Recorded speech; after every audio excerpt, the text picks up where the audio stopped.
Hai, balik lagi di series review tempat kamu bisa nonton tanpa harus buang-buang waktu. Kali ini kita akan membahas film berjudul Napad atau dalam bahasa Inggris disebut Justice tahun 2024. Sebagai gambaran, film ini adalah film Polandia yang menceritakan tentang sebuah perampokan bank. Seorang mantan kepala detektif diberi tugas untuk memecahkan kasus ini, namun ia hanya diberi waktu 14 hari. Sebagian dari cerita ini juga terinspirasi dari kisah nyata. Apa ia bisa menyelesaikannya tepat waktu? Tanpa berlama-lama, mari kita bahas. Di awal film ini, kita akan berada di sebuah desa kecil di Polandia. Seorang mantan kepala detektif bernama Gadas dipecat dan kini bekerja sebagai pengrajin patung. Seorang perempuan mendatanginya dan merupakan kenalannya. Perempuan ini menemuinya untuk memintanya memecahkan kasus perampokan bank dalam 14 hari. Jika ia berhasil, ia bisa mendapatkan kembali pekerjaannya namun sebagai wakil kepala inspektur. We'll forget all about your past actions with the former Communist Party. Selain itu, alasan Gadas dipecat karena ia melakukan pemeriksaan pada petinggi di masa komunis. Alasan kenapa kepolisian meminta bantuan Gadas adalah karena bank ini sedang akan diprivatisasi dan bermerger dengan bank lain. Sehingga permasalahan ini harus segera diselesaikan dan orang terbaik yang bisa melakukannya adalah Gadas. Di hari pertama, Gadas diantar untuk pergi ke lokasi kejadian. Yang diketahui hanyalah sepertinya perampokan ini dilakukan oleh orang profesional.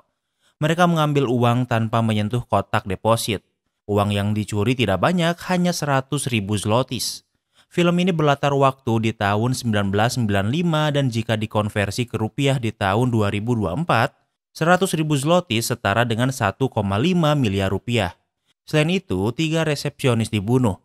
Seorang satpam bank menghilang dan belum bisa ditemukan dan saat ini ia menjadi tersangka utama. Gadas sampai di lokasi kejadian yang sudah dipenuhi jurnalis dan polisi. Gadas memasuki bank lewat garasi dan bersiap memakai plastik di sepatunya agar steril. Seorang perempuan bernama Janicka adalah detektif yang ditugaskan untuk memecahkan masalah ini. Gadas tidak memperdulikan Janicka dan memasuki tempat kejadian. Di sana sudah ada detektif lain yang juga memeriksa tempat kejadian.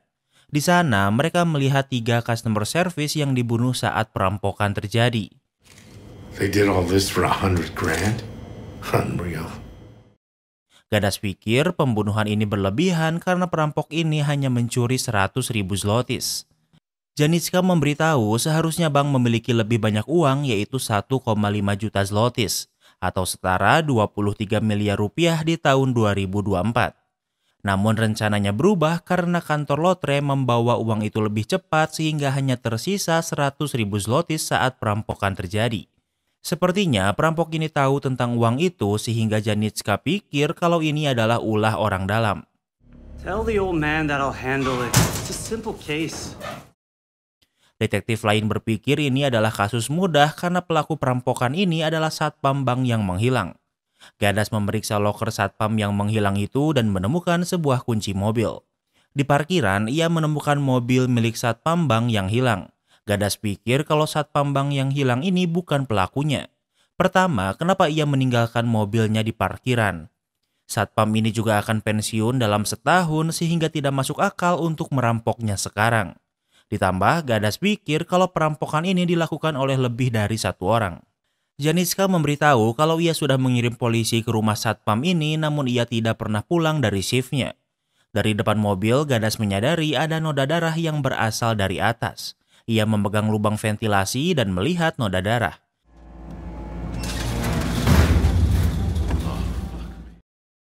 Saat dibuka, mereka bisa menemukan kalau satpam yang menghilang ini ternyata sudah dibunuh. Sementara itu, perempuan yang menghubungi Gadas sedang bersama seorang menteri. Ia bertanya apakah menggunakan Gadas adalah langkah yang tepat. Menteri menjawab kalau Gadas adalah detektif yang hebat dan ia mengakuinya. Kembali ke dalam bank, Gadas menanyai petugas IT bank yang memberitahu kalau CCTV dicuri sehingga Gadas tidak memiliki rekaman video kejadian. Alarm bank juga tidak rusak melainkan memang dimatikan dan ini bukan yang pertama kalinya. Orang yang berwenang mematikan alarm adalah manajer bank. Gadas dipertemukan dengan manajer bank dan Gadas berpikir kalau manajer bank ini bekerja sama dengan perampok ini namun ia membantahnya. Manajer bank mengatakan kalau ia memang mematikan alarm karena alarm itu sering malfungsi dan menyala dengan sendiri. Ia sering ke bank tengah malam untuk mematikan alarm ini. Ia pikir satu akhir pekan tanpa alarm tidak berarti apapun sehingga ia mematikan alarm. Ia menambahkan kalau alarm mulai malfungsi sekitar 2 minggu yang lalu pada 21 Oktober. Ia mengingatnya karena itu hari Sabtu dan hari itu adalah hari pembaptisan cucunya dan ia harus datang ke sini 2 kali untuk mematikan alarm. Gadas sudah menerima semua informasi yang ia butuhkan untuk sementara waktu. Gadas menguji Janitska dengan bertanya menurutnya kenapa perampok ini menyembunyikan mayat satpam di lubang ventilasi. Janitska menjawab para perampok ini ingin mengalihkan perhatian kepolisian untuk mencari satpam sebelumnya. Sehingga mereka memiliki waktu untuk melarikan diri, namun untungnya Gadas bisa menemukannya hanya dalam 1 hari sehingga polisi tidak akan membuang-buang waktu. Deal. Gadas kembali menemui perempuan yang menawarinya kasus ini. Gadas berpikir ia bisa memecahkannya sehingga ia menerima tantangan ini. Di malam hari, Gadas dan Janitska ke kantor polisi untuk mengumpulkan petunjuk. Yang mereka tahu adalah manajer bank menelpon polisi di jam 14.30. Pembunuhan terjadi sekitar jam 20.30 hingga 12 malam. Dari mayat satpam yang dibunuh juga tidak memiliki luka tanda-tanda perlawanan sehingga sepertinya satpam ini mengenali si perampok. Janitska juga menjelaskan kalau satpam ini seharusnya tidak bekerja pada shift itu karena ia bertukar shift dengan satpam lain bernama Casper. Polisi sudah mencari Casper di rumahnya namun mereka tidak bisa menemukannya. Gadas juga bertanya kenapa ada kue di bank. Janitska menjawab ternyata hari itu adalah hari ulang tahun salah satu CS bank sehingga ketiga korban ingin mengejutkannya dengan datang lebih awal.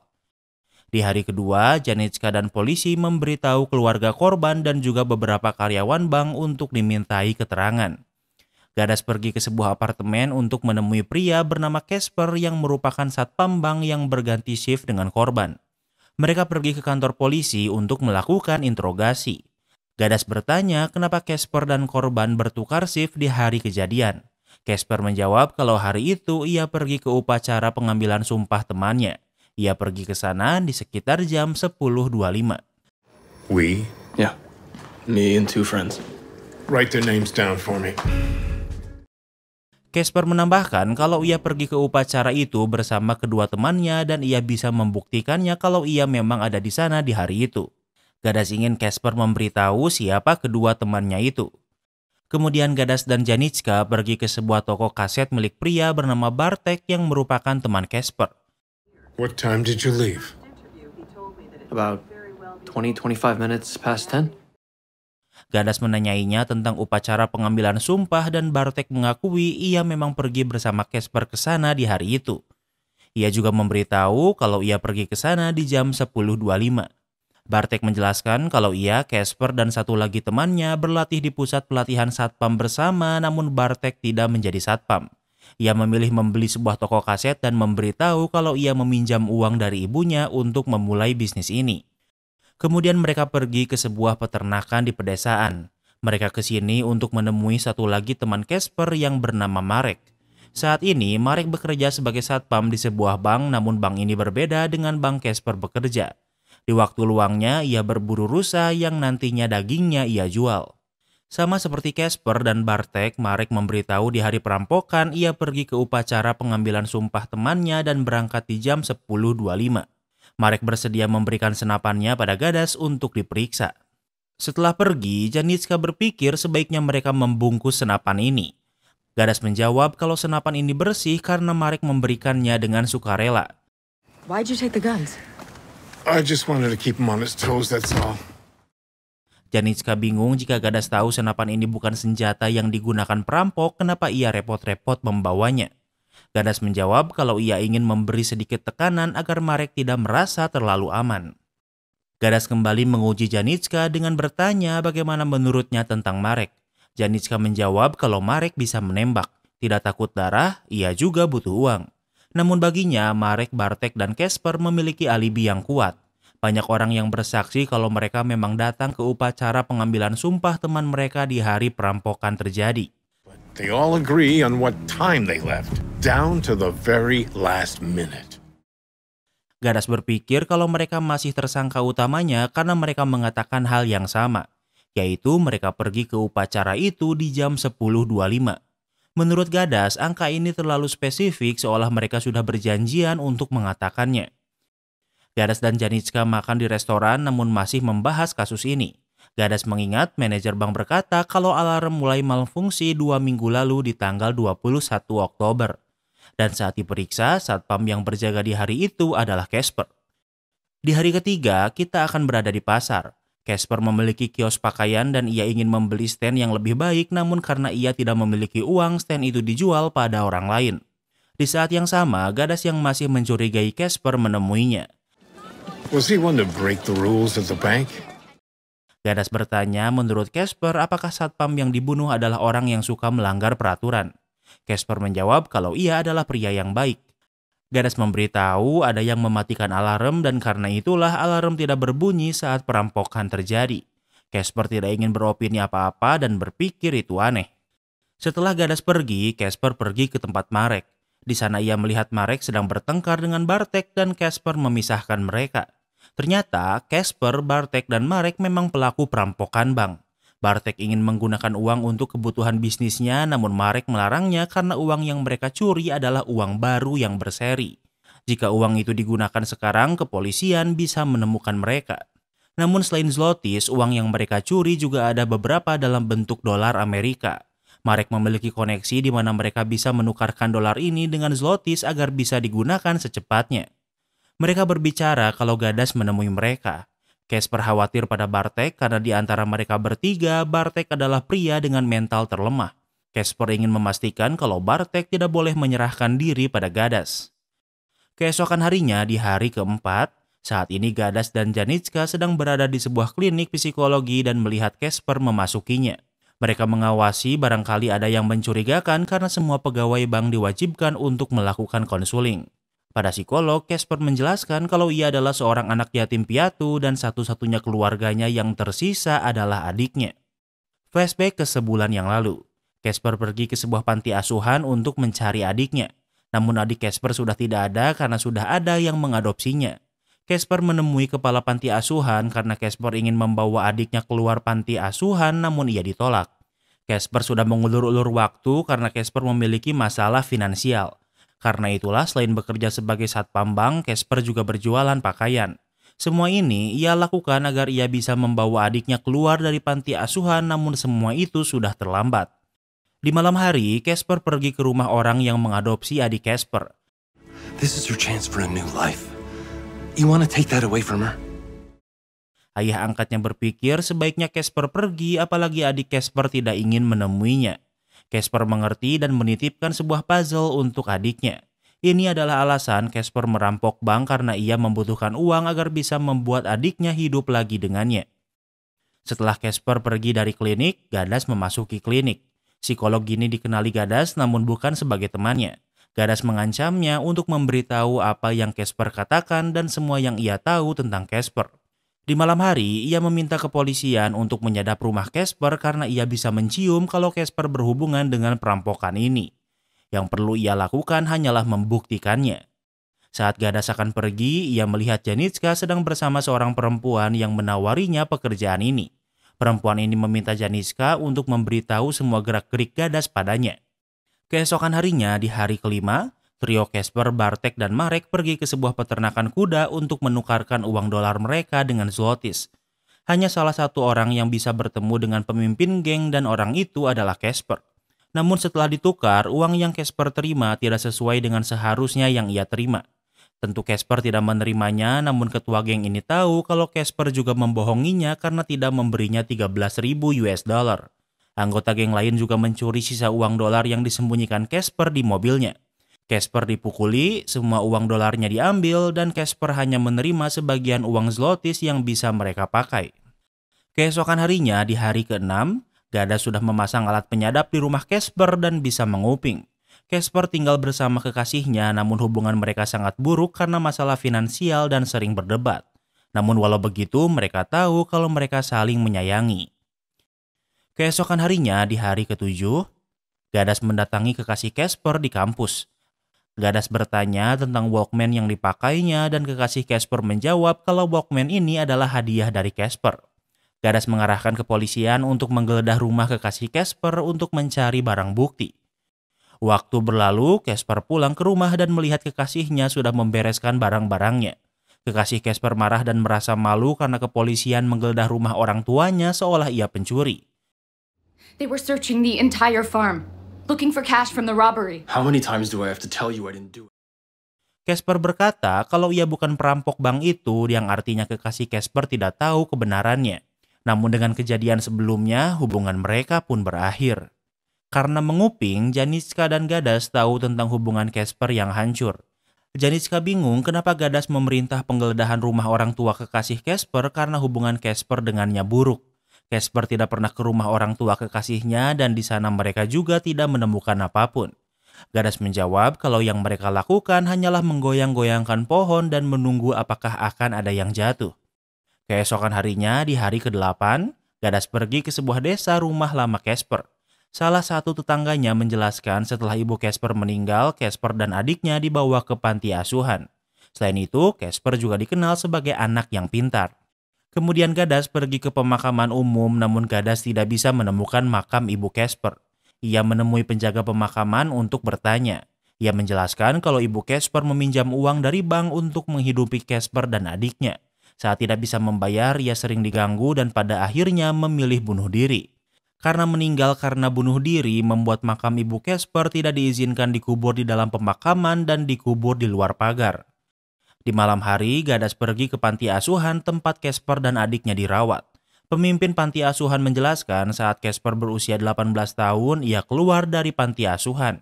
Ia berjanji jika ia sudah memiliki pekerjaan, ia akan mengeluarkan adiknya, namun hari itu tak pernah datang.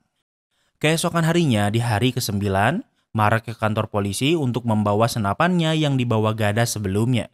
Di luar, Casper yang mengantar Marek bertemu dengan Gadas. Gadas mengancam Casper kalau ia akan memberitahu adik Casper kalau Casper adalah perampok bank yang membunuh 4 orang.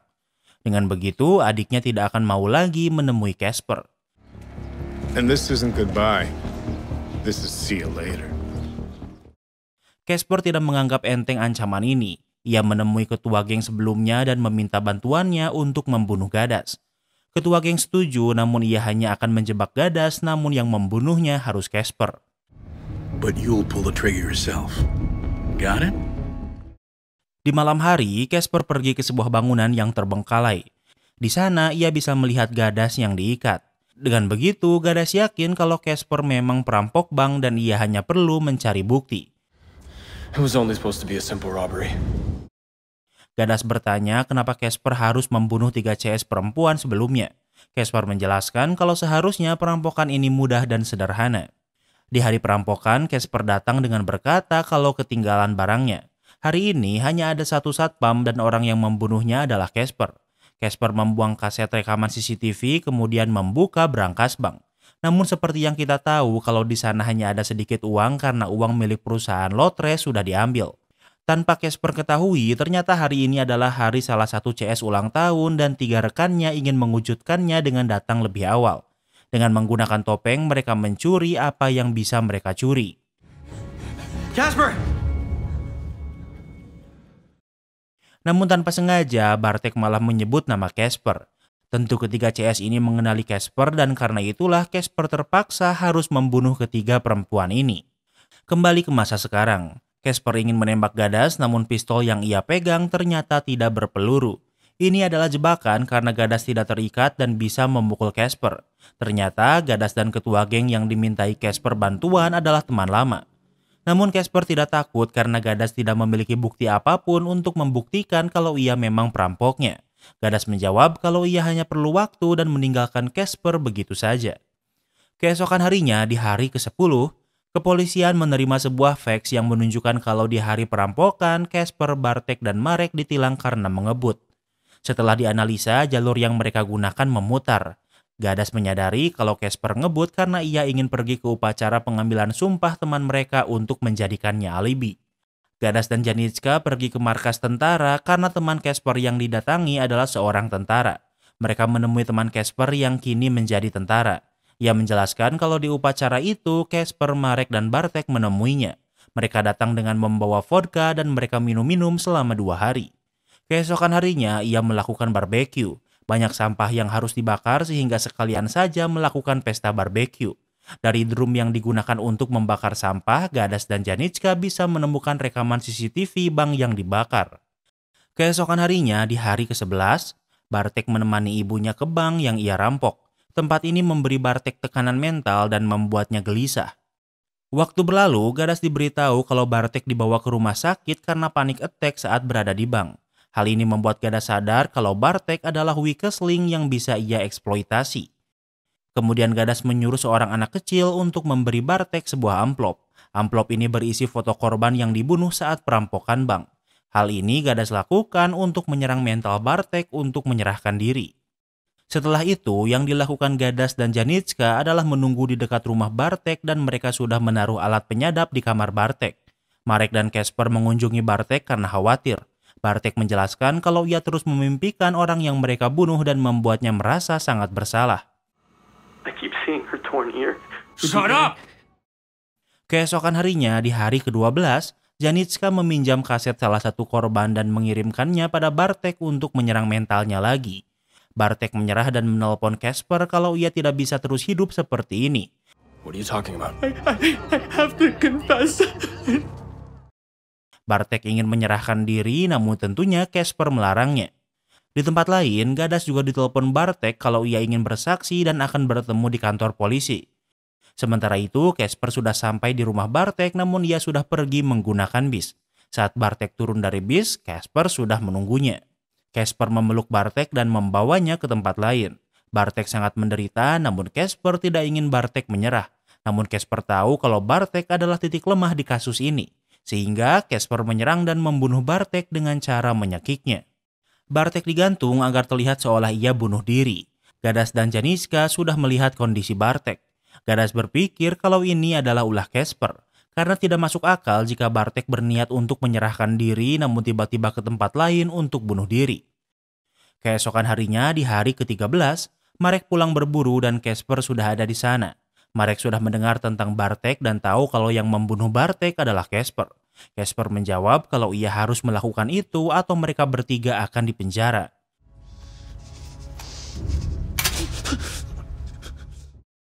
Marek pikir apa yang dilakukan Casper salah sehingga Marek akan membunuh Casper dengan menembaknya. Namun ternyata Casper sudah mengosongkan peluru di senapan Marek sehingga Marek tidak bisa menembaknya.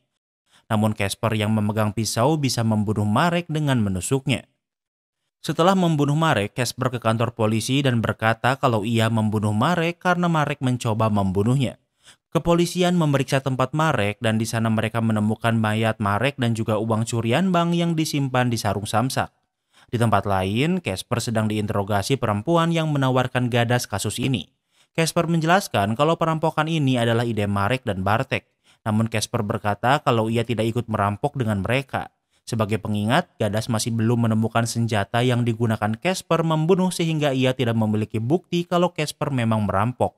Interogasi diambil alih oleh Gadas, namun Gadas tidak berniat menanyai Casper dan hanya memukulinya. Gadas bahkan mengancam akan membunuh Casper, namun Casper yang sudah kehilangan semuanya tidak takut. Gadas akhirnya meninggalkan Casper begitu saja. Karena tidak bisa terbukti, Casper dibebaskan. Sementara itu, Gadas pergi ke markas tentara dan meminta bertemu dengan penjaga senjata di tanggal 3 November.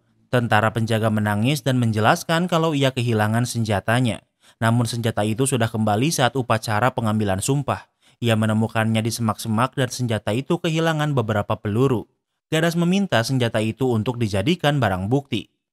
Keesokan harinya di hari ke-14, Casper tahu kalau ia akan dipenjara sehingga ia memutuskan untuk melarikan diri. Ia tahu ia tidak bisa lari selamanya sehingga yang ia lakukan adalah untuk bersama adiknya yang terakhir kalinya. Gadas tahu di mana untuk menemukan Casper sehingga Gadas meminta Casper untuk pergi tanpa kepolisian dan paksa. Saat Casper keluar, polisi sudah mengepungnya. Casper meraih saku belakangnya sehingga Casper terpaksa harus ditembak di tempat. Bagi Casper lebih baik ia mati daripada harus dipenjara. Waktu berlalu, atas raihan ini Janicka mendapatkan penghargaan dan naik jabatan. Namun Gadas tidak menerima apa yang dijanjikan padanya sebelumnya. Gadas sebenarnya tidak terlalu menginginkan pekerjaan lamanya, namun yang ia tahu ia sangat hebat dalam pekerjaannya. Dan dengan begitu, film ini pun berakhir. Kini kita masuk ke sesi rating. Yang pertama adalah tema. Tema film ini adalah police procedural, di mana kita akan menyelidiki sebuah kasus dari sudut pandang detektif. Namun kita sudah diberitahu siapa pelaku sebenarnya dan tinggal bagaimana cara Gadas membuktikannya. Hal ini membuat unsur surprise di film ini jadi kurang. Jadi untuk tema, Mimin kasih rating 8/10.